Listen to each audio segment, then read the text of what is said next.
Hola, ¿qué tal? Me llamo José Rodríguez y esto es que dice la Biblia. Si eres testigo de Jehová, quiero que por favor me dediques tan solo 5 minuticos de tu valioso tiempo para escuchar algo que ayudará a tu fe y te transformará para siempre. Yo en lo personal siempre felicito a los testigos de Jehová porque evangelizan con una fidelidad imitable.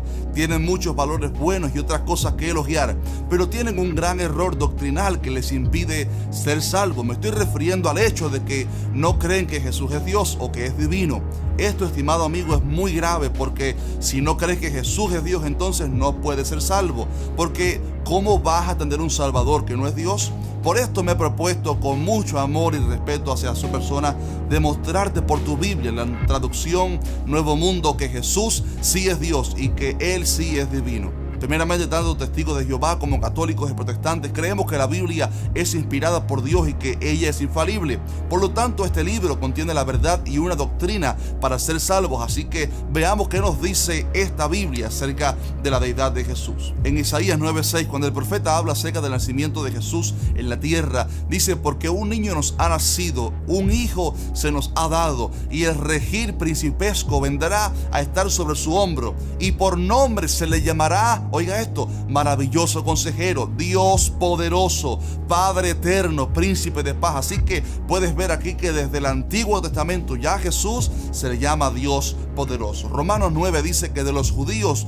vino Cristo según la carne, Dios que está sobre todos. Así que aquí nos habla de una misma idea de que Jesús es Dios sobre todos. Seguramente te recuerdas cuando Jesús estuvo en el desierto y fue tentado por Satanás. Una de las cosas que el diablo hizo fue pedirle que se postrara y arrodillara delante de él. Ante esta propuesta, Jesús le dijo una palabra que está en el Antiguo Testamento. Él le dijo: al Señor tu Dios adorarás y a Él solo servirás. Este versículo nos enseña, mi hermano querido, que solo podemos adorar y arrodillarnos delante de Dios. Ni siquiera ante los ángeles podemos postrarnos. Por esto en el libro de Revelaciones o Apocalipsis, cuando el ángel le está hablando al apóstol Juan en visión, este se arrodilla delante de él y el ángel le dijo: ten cuidado, no hagas eso, yo simplemente soy un coesclavo tuyo y de tus hermanos que tienen la obra de dar el testimonio de Jesús. Adora solamente a Dios. Así que los ángeles ni siquiera nos permiten que nosotros le adoremos a ellos, porque solo a Jesús, o sea, solo a Dios podemos adorar.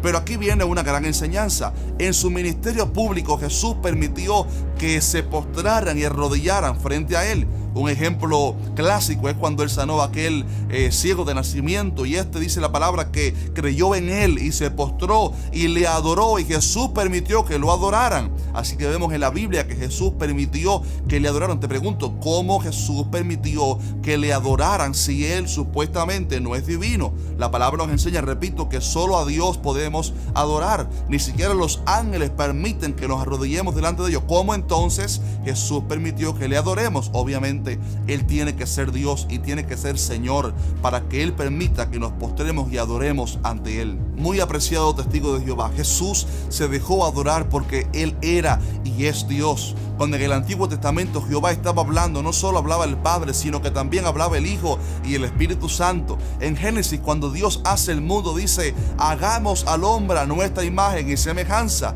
Aquí está hablando de Dios en plural, de tres. No se refiere a los ángeles, porque los ángeles no son creadores. Y hablando de este otro ser maravilloso que también estuvo en la creación, el Espíritu Santo. Tú dices que el Espíritu Santo no es una persona, pero en la Biblia vemos evidencia notable de que Él habla, Él ordena, Él es creador junto al Padre y al Hijo. Él se duele, Él se entristece. Te pregunto, ¿cómo va una fuerza a entristecerse? Obviamente el Espíritu Santo es una persona. En Hechos dice la palabra que estaban orando los apóstoles y de pronto dijo el Espíritu Santo: díganle, separen a Pablo y a Bernabé para la obra que yo les he encomendado. Así que vemos también en la palabra que el Espíritu Santo se entristece. Dice: no entristezcan, no contristen al Espíritu Santo. ¿Cómo puede una fuerza aparentemente entristecerse? El Espíritu Santo, mi amigo, Él es una persona. Jesús es Dios. Él es divino. Obviamente en las escrituras hay suficiente